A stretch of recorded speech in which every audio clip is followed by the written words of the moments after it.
You're listening to Discography Discussion, episode 130, Oh Sleeper. Oh my god, Oh Sleeper! Hosted by Dan Terry. You guys want to have some pork steaks with me? And Joseph Wren. All night long, depending on who's asking. Presented by discussmetal.com.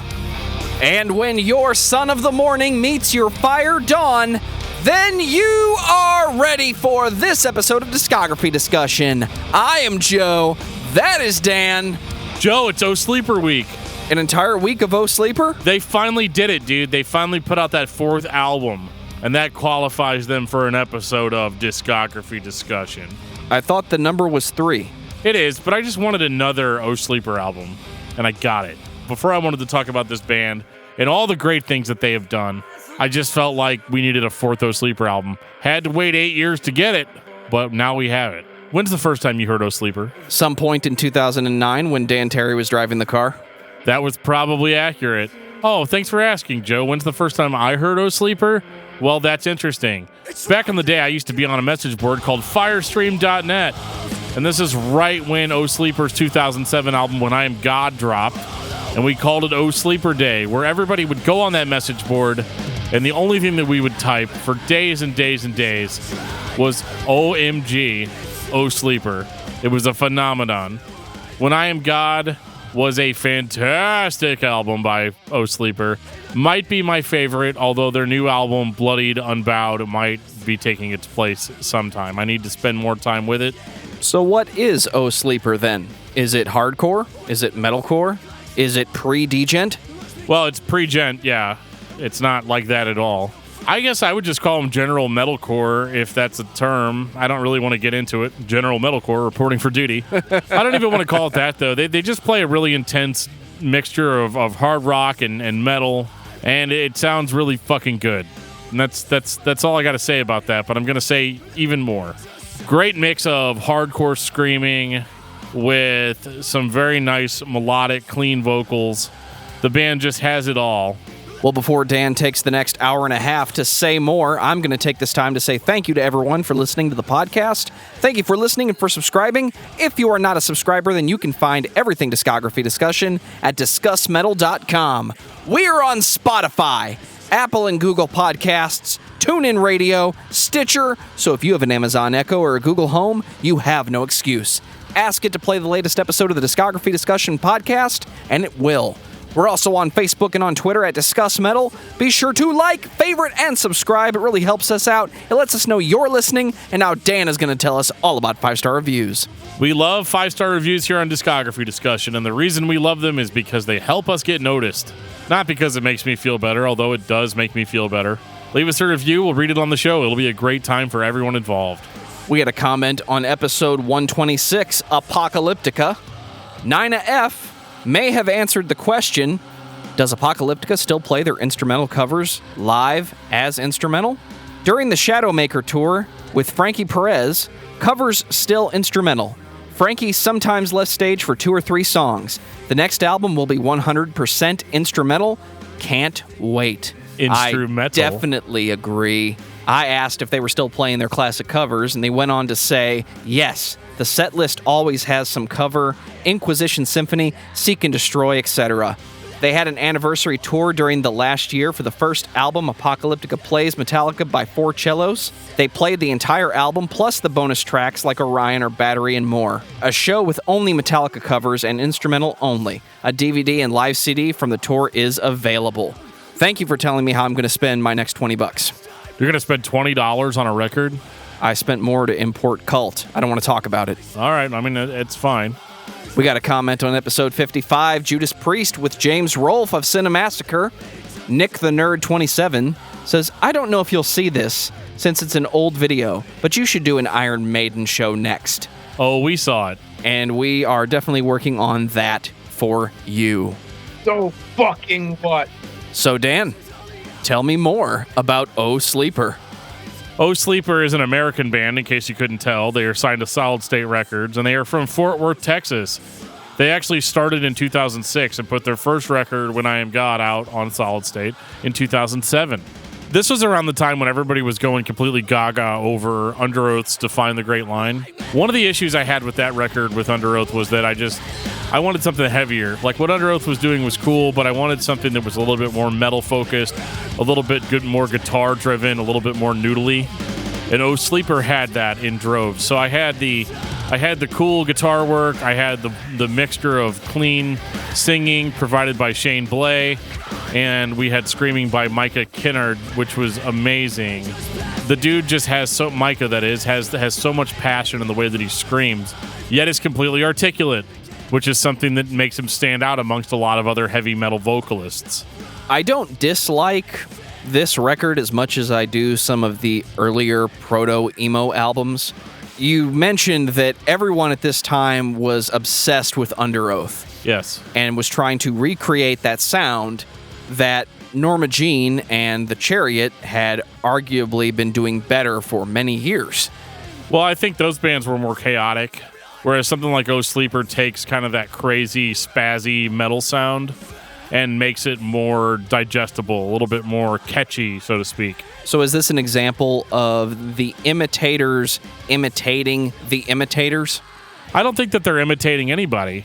I think that they play a style of music that's popular, but they definitely did it their own way. And one of the things that I think makes them stand apart from a lot of these other bands is they have a lead guitarist that is just balls out amazing. You don't hear a metal guitarist this good in a band that has kind of that sing-scream dynamic. And I think that really helps Oh Sleeper stand out from the rest of the pack. They are absolutely heavy, but also like melodic at the same time, which I know maybe sounds like a trope, but I don't think this sounds emo. I don't think this sounds weak or poppy or anything like that. It's all very hardcore and all very serious. Lyrically, it is some of the most cutting and just raw emotional outpour. And you really don't get that a lot with a lot of these bands. The lyrics are more cryptic. I mean, in the first song, Vices Like Vipers, he just flat out screams like, take my lust, your pornos and your sluts. Take my lust, this world's love. And like, it's like nobody says shit like that, except Oh Sleeper does. And they pull it off. The clean singing adds another dynamic. Shane Blay not only is a great guitar player, but a really good singer, and he compliments Micah very well. And I would say these two are more powerful together than I think Aaron and Spencer are from Under Oath. I don't dislike this album, but it runs together for me with all of the I Wish I Was Under Oath bands. And that is more of an issue with me just not liking that type of popular music in the mid-2000s when everything was trying to be Under Oath, trying to be that style of emo. My 2019 ears tell me that this is just really solid metalcore, but at the time, I would have thrown this aside with everything else that everyone wanted me to listen to that couldn't be Hopesfall or Norma Jean. I just don't get where you're getting the emo thing from. The general sound, the way the guitars are working from the left side and the right side, neither one is playing lead or rhythm. They're interchanging that dissonant melody on top of the song that was very popular at the time. It's a general sound. It's not, this sounds like emo. It's just the general consensus, the way that the songs were being written and released at the time, they all had that. I get kind of the melodic metalcore vibe from it, but I don't really get an emo vibe from it at all. I think that Shane is definitely playing lead, especially if you listen to his solos. A lot of bands that play this type of style don't really play solos.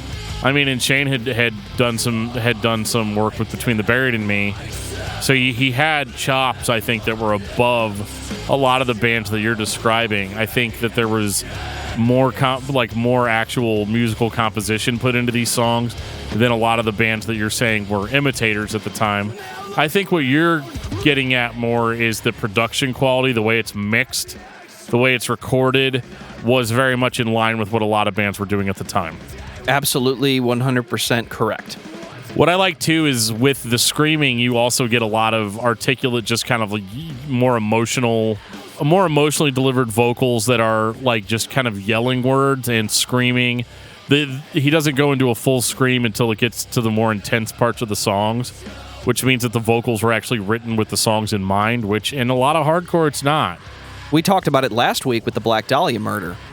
It is not very common for lyrics to be part of the composition, and especially in this style of metalcore. Most of the time, the band puts the song together, and then the vocalist has to come in and work with what he's given.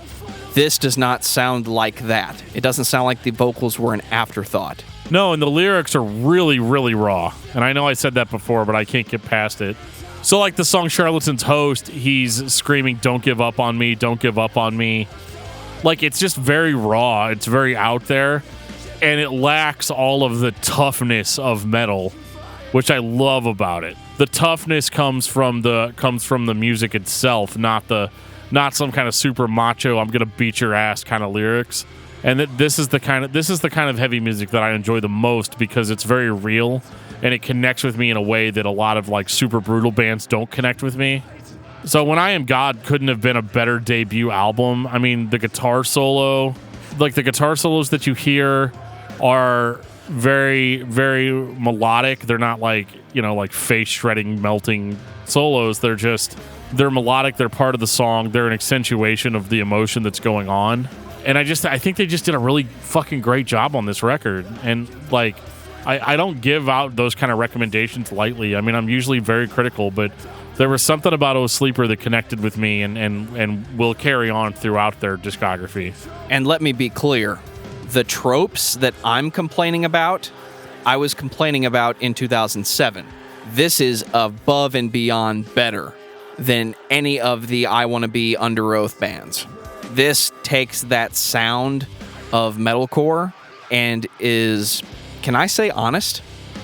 Yeah. It doesn't sound like they're trying to create a record that sounds like Under Oath or Norma Jean or Hopesfall. It sounds like they're just writing a record with what they had to work with at the time, and this is what they came up with. It was really interesting in 2009, whenever they put out Son of the Morning, how they immediately jumped into a concept album. And there was a little bit of a concept in When I Am God, but this is just a straight up concept. They started off the whole idea with the imagery, where you'll notice that the logo for this album is, and what most people would consider to be the O Sleeper logo now, is a inverted star or a pentagram with two of the star points cut off. And the entire point of this album was like the first track, The Son of the Morning, it kicks off and he's singing from the devil's point of view, which is interesting. And then in the clean vocals, they come in with a chorus that's like, it's like basically the devil in the verses is like basically shit talking on God and Jesus and all that stuff. And then the clean vocal comes in and he's just like, if from God's point of view, and he's just like, if you could see like me, you'd see you haven't won anything. If you could see like me, you'd see it's by my grace you're breathing. It's just very strange. Like I've never heard a band tackle stuff like this lyrically and it not come off like pure cheese. Like they just did it right. They didn't like mince words. Shouldn't we be making fun of them for being that literal? No, I don't think so, because we're already used to this band being literal, like they were on When I Am God. All of those lyrics are pretty literal in their presentation. I mean, there's some artistic license applied to how they describe things. It's still poetic, but whenever they need to get a point across, they just get it across, which I think is, I think that's actually pretty respectable. I mentioned before that the best concept albums appear to be written by one person who has complete control of the story and is able to manipulate the tone. This breaks that rule. This record sounds like the band knew what they were getting into, but they don't fall into any of the concept album tropes. It's not, here's the overture, here's the fast part, here's the slow part. It's just, we are O Sleeper. This is the music that we write. Guys, I got this idea. Keep it in mind while you're writing your stuff, and please don't write any stereotypical bullshit. Let's just make the record. Much more like a Candiria would, or a Between the Buried and Me kinda did with Colors, and less like a Truthless Heroes, which really wasn't a concept album, but the record label insisted that it was. Great album, by the way. Well, and whenever I say concept album, I mean, the only times that I can really follow a real concept of this lyrically is the first song and the last song. Is this more of an idea that you're going into the album knowing what it's about, but you're not sitting there like you're watching a movie or listening to a book on tape? It's, okay, this album, the idea is the devil and God, and that's it. Okay, now let me listen to the album. Well, yeah, I think that it succeeds in having that concept, but also providing the Sleeper that we had on When I Am God. So the concept is the tone, not necessarily the content of the record. Correct, even though there are a couple of songs where it does bleed into the content of the record. And I'm sorry, I know that there's Sleeper fans that have dissected every single lyric. I haven't as much with this band. I do enjoy their lyrics, but I know that once we get into the next couple of albums that there's like characters and a story going on. But to be perfectly honest with you, just taking the lyrics as they are, I've had a little bit of trouble following that. And I know that there was an EP between Children of Fire and Bloodied Unbowed, so I'm not going to get into all that, and I apologize in advance because I know immediately I'm going to get a comment saying, "Well, you didn't talk about this." But I'm just kind of putting a blanket over it and saying, yes, I know that it exists, but I don't know enough about it to talk about it. The weird thing about Son of the Morning is that even though I still feel like When I Am God is my favorite album by Sleeper, Son of the Morning has some of my favorite Sleeper songs on it. That, I mean, they're unstoppable. Most notable songs being the title track, Son of the Morning, and then also World Without a Sun is incredible, A Banquet for Traitors, and my personal favorite Sleeper song of all time, The Fire Dawn. And the reason I like The Fire Dawn is because it reminds me of my favorite video game of all time, Doom. There is a lyric in this, there's a line in here where he says, "I'll stand, you'll see me over all your fallen. I'll be knee deep in a sea of their organs. So bring me all of hell and I'll face them. I'll face them 1,000." If that's not a song about the Doomslayer, I don't know what is. Was he called the Doomslayer in 2009? No, in 2009 he would have just been called Doom Guy. Still applies. And that's all that I need. Yeah, I mean, obviously I'm taking a little bit of artistic license with this one. This is what I've just decided the song's about, and I know that it probably isn't actually about that, but I mean, it fits so fucking well. The very first episode of Doom that you play in the 1993 game is literally called Knee Deep in the Dead. I mean, send me all of hell and I'll face them 1,000, a video game where you're literally killing thousands of enemies at a time, and it's just you alone on a moon base. Holy shit. They nailed it. They hit a side of me that I was not expecting, and that has remained probably my favorite Sleeper song of all time. They could win me over with something else soon, but to combine my favorite video game with those lyrics, oh my god, they did it, and I don't even know if that's what their intention was. A Banquet for Traitors is also incredible. Those songs being together, they're just like a perfect pair. I'm the kind of person that would put those two albums first if I was making a playlist out of the album. If I had to resequence it, I would put those two songs first. I love the final track where it's back to the concept of Son of the Morning, where it's him and God arguing with each other. And it's all in God, from God's point of view, and at the end of it, he screams, "I'll cut off your horns, I'll cut off your horns." And then you're like, oh, I get it. That's what the pentagram with the points missing is. Much to the chagrin of most like parents whose kids listen to Sleeper, they're like, "Why is he walking around with that pentagram?" And it's like, "No, Mom, there's a whole concept behind this." And your mom's probably like, "Yeah, I don't care. The album's going to the trash." It's not even a real pentagram. It's not missing two of the feet. It's missing its horns, man. If you've ever seen the cover of a Slayer album, we all know a fucking goat's head goes on there. The horns are missing, like straight up. Do you get it, Mom and Dad? Yeah, that song is just incredible, and this has some of my favorite Sleeper songs ever. But for some reason, I still like When I Am God just a little bit more. Like I like it like 3% better than I like Son of the Morning. 2011, Children of Fire. Hey Joe. Yes, Dan. Can you say banger after banger after banger? Banger after banger after banger. That's Children of Fire. What else is there to talk about? Sleeper's back in 2011. Really not that long of a gap. It's 2 years. It's pretty standard. But this is beefier than the previous two releases. This is a heavier, more pissed off Sleeper. And I know why, because from what I understand, I listened to a recent interview with Micah, and they were going through some shit during this. This was kind of one of the harder, more hardcore parts of their lives, and it definitely shows in every aspect of this record. This is heavier, louder, screamier, but just as intense as anything else. The guitar work is incredible and really holds a lot of it together. They almost rely more on straight guitar melodies on this album than they necessarily do clean vocals, although they are there. I'm thankful that in 2011, djent was not a thing yet, so the breakdown that is the foundation of most metalcore releases is still being used. The drums and the guitars are still doubling up, reinforcing the beef. I want to place the blame on Zao personally for Where Blood and Fire Bring Rest.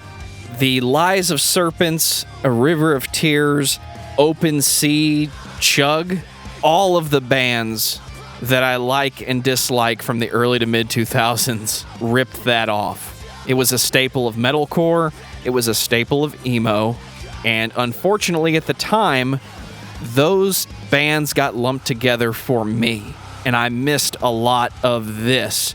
Oh Sleeper was one of the bands I wish I hadn't missed, because it's the same melodies and guitar style that I like from Zao, the over-the-top use of melody with hardcore that Hopesfall was using, and the Norma Jean influence cannot be denied. So for me personally, it's unfortunate that Under Oath bittered me a little bit about this style, because this is far and above better than anything that I would label as emo directly. You keep using that word. I don't think it means what you think it means. What actual emo is and what the general populace decided it was in the early to mid 2000s are not the same thing, and I am fully aware of that. I just don't hear it in either. I don't hear either one of the definitions in this. I think this is just a band that perfectly balances melody and heaviness. And on this record, they went more for the throat. They went more on the heavy side, and I can't complain about that. Being a meathead metal fan, I love how intense this record is. This is my pissed off record. This is the Oh Sleeper album I go into when I don't necessarily want to feel good when I'm at the end of it. It's just so visceral at times, yet still absolutely melodic. I mean, some of his vocals are so intense that they just, like, it sounds like he's having a total meltdown. Isn't that what you want? Totally. From a metalcore album in 2011, I want it to sound like a mental breakdown. Yeah. And that's what it sounds like. I mean, he just goes on like a madman. I can't complain about that at all. Children of Fire is damn near close to a perfect record if you're into heavy shit. By definition, what is the most chaotic style of metal? Would it be grindcore? Yeah, if you want to consider grindcore metal, sure. What is a mental breakdown supposed to sound like? It's not necessarily chaotic, although it can be chaotic. I would say unscripted vocal outbursts is really what it sounds like. And when I say unscripted, it just sounds like you're recording the song in the booth and you just get so into what you're saying that you deliver it in such a way that's not necessarily musical. You're just vomiting out how you feel in that moment. So Jonathan Davis on the second half of Daddy. Kind of like that without all the crying. This is why I'm not a fan of grindcore in general. It's chaotic for the sake of being random and insane. Whereas this taps into the actual emotion that the singer is trying to convey. And it goes somewhere that I, as the listener, am not prepared to receive. And once I'm in the middle of it, I can't look away. I want to see what happens, if that makes sense. Well, yeah, now it's not as smooth as it was before. Before, it was all delivered very smoothly. I talked earlier about him being super articulate in the vocal delivery. He's still very articulate. He still enunciates. But this is more scream, less pronunciation. And that's where I get kind of the more emotional, visceral feel from it, where it's just go for the throat. A little more glass jaw on this one. Yeah. And that was kind of it for Oh Sleeper. They put an EP out a couple years later that was more or less supposed to be crowdfunded, and I've actually not listened to that. I probably should, but I don't know. I listen to so many fucking bands, like it's hard to keep up, and I'm weird about EPs anyway. But it took a long time. So in between Children of Fire and Bloodied Unbowed, we've covered this in excruciating detail at this point. But we all know what happened with Asley dying and Tim Lambesis and all that. But basically the guys from As Lay Dying formed a new band called Woven War, and they hired Shane Blay as their lead singer, which really kind of put the brakes on O Sleeper, which was the band that I think he was most known for. And so he went and toured as Woven War. So we really didn't hear anything out of the O Sleeper camp for a number of years. It's 8 years, actually, if you want to know what that number is. And to be honest with you, whenever this record dropped, I mean, just a couple of weeks ago, I wasn't even expecting it. I just kind of thought O Sleeper was this band that put out 3 badass albums back in the 2000s, and that was it. Turns out, though, that they have some stuff to get off their chest, and that's how you end up with 2019's Bloodied Unbowed. 2019 might be the year, and I'm going to throw the tail end of 2018 in there for my sake. The year that hardcore and metalcore bands not only decided to make new albums, but you had your Hopesfall come back from the dead, seemingly from the dead, and everybody kind of slowed down. Everybody kind of backed off on the throttle a bit and set a tone by changing the pace of what I would say is the same music they were making 10 years ago. But now, instead of just going over the top and being fast, they've learned to pace themselves, which paces the listener, if that makes sense. No, I think it makes sense for sure. This is them getting back into the mindset of what it's like to sit down and write and record an O Sleeper album. They're back in the pocket, so to speak. And they're one of those bands where we didn't get to hear the out-of-the-pocket stuff, which I'm kind of really happy about. I don't want to hear what kind of weird musical directions they may or may not have gone off in after this. So this feels like a return record just because it's 8 years after the last record. But, I mean, they pick up pretty well, I think, from where they were at on Children of Fire. This record's not as visceral. It's not as heavy as Children of Fire. It's a little bit more subdued, but that's good. Like, I think that they, like I said, I think the first 3 albums are just all bangers. Like, it never stops. This record's a little bit more refined in that regard. They have all the great songwriting perks that they had before. You've got the fun guitar, you've got the fun lead guitar work, you've got the mix of clean and screamed vocals. But you have songs that are, and I hate to use this term, but a little bit more musically mature than maybe whenever they were younger putting out records. This just sounds like they spent a lot of time on it, and I haven't spent as much time with this record as I have the other 3, obviously. But from the few times I've listened to it cover to cover, I think that it fits really well in their catalog. But part of me kind of feels like they were on an upward trajectory with I Am God, or When I Am God, Son of the Morning, and the heaviness that they achieved on Children of Fire. I don't know if I was expecting to get that heaviness again, or if I thought the band was going to go harder than they did. But they kind of went back to basics a little bit, which is a really generic thing to say about a band. Everybody's just get back to basics or whatever. But this really is a literal interpretation of that. Like this is O Sleeper giving the fans what they want. We're not necessarily bogged down by a huge concept, and like I said, if there is a story and characters going on here, I apologize. I can't pick up on that right now, and so I'm kind of leaving that out of the discussion.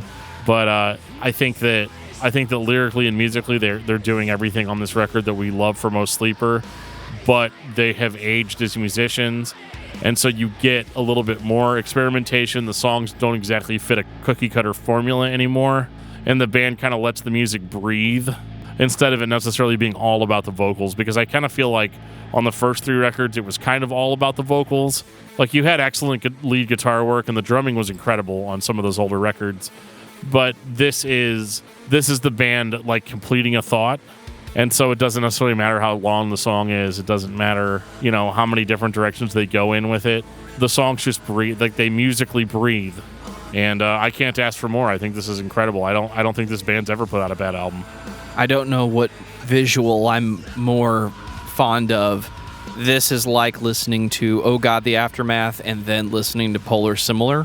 For the motorcycle fans out there, this is like your lead singer showed up on the most ridiculous, souped-up 500cc crotch rocket that you've ever seen, trying to be as loud and as high-pitched and as fast as he can right off the line. But then 10 years later, he comes back and he's got this badass Harley. He knows he can win the race, but you got to watch him accelerate. It's like Chad Kent showed up in an F-150 and said, "I thought we were drag racing."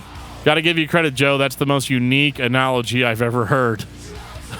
I'm doing my best over here to write new material, if you know. For a band on this podcast. I mean, I understand 100% where you're coming from, although I don't understand because I don't know shit about bikes. I rode a bike when I was a kid. That's about as much as I know. It wasn't motorized. It was a pedal bike.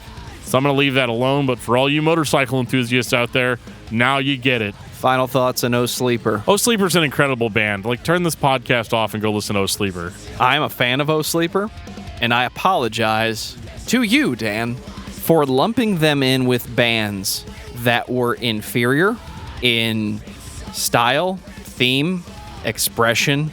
O Sleeper plays metalcore the way it should be played. They do not imitate or duplicate. They're a band that just plays metalcore alongside their peers. Megadeth does not imitate Metallica, but the members of those bands were in the same area, playing the same style, and at some point in history, both released albums that sounded like thrash metal. Put O Sleeper up next to Norma Jean any day of the week. It's not the same, but you know you like it. Well, I appreciate the apology, Joe. It's going to be a little awkward, though, because I've already slashed your tires, so not sure where that leaves us. I'm going to go ahead and say, Dan, what's your album of the week? My album of the week is Arbiter by Hopesfall. Those guys are recording a new album right now, so I'm trying to get prepped up and get back in the mindset. It would not have been possible for me to get through this week without comparing some of these records to Norma Jean. So my album of the week is Polar Similar, because you should be listening to Polar Similar. If you've ever been wondering how you can reach out to us or talk to us instead of just listening to us talk to you, that's got to get exhausting, right? Well, guess what? There's lots of ways you can reach out to us. One of the ways is on Discord. We have our own Discord server. There's a link in our show notes. You can click on it and chat with us in real time. Unless it's like 4 o'clock in the morning, then I don't know, somebody might respond to you, but probably not until we wake up. We are in the U.S., so give us a little bit of leeway on that stuff. But, you can also reach out to us on Facebook at www.facebook.com/discography discussion. We have our own Facebook group there that you can join. You can also reach out to us on Twitter at discussmetal. You can reach out to me and Joe at discussmetaldan and discussmetaljoe, respectively. Or you can send us an old-fashioned email at danandjoeshow@gmail.com. Just tell us how you feel about the show, what you've got going on with you, what bands you like, and band recommendations. A lot of the bands we talk about on this show have been listener recommendations, so we always appreciate those, and we will put them on the list as you suggest them. And on that note, this has been episode 130 of Discography Discussion. Thank you for listening. You can like us on Facebook and follow us on Twitter at discussmetal. Subscribe to our podcast everywhere you listen to podcasts, including Google Play, iTunes, and Stitcher. Visit discussmetal.com for all things discography discussion, and please send questions and comments to danandjoeshow@gmail.com. If you are not a patron, you can become one at patreon.com/discussmetal. We have some sweet perks. Money good! Right